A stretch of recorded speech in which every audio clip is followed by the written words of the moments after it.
Because while the president hasn't put more people in Guantanamo, he has had the advantage of drone technology to perhaps kill some militants that otherwise might have, in the prior administration, ended up in Guantanamo.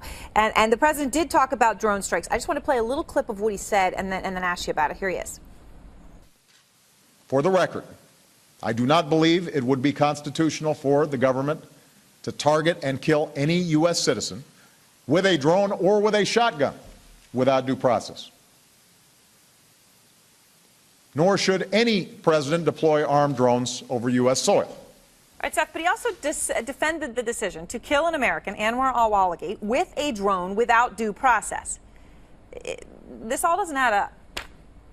Well, look, I mean, I can say from sort of firsthand experience in following Awlaki that he definitely was involved in plotting attacks against the United States.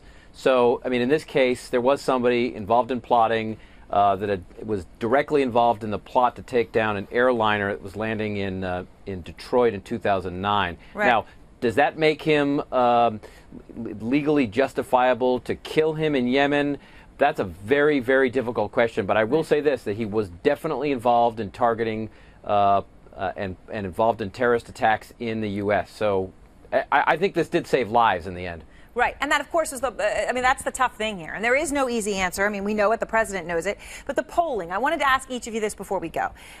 Peter, approving of drone strikes, 65% of Americans say, yes, go ahead and drone them overseas. Suspected people, by the way. So, in other words, no due process.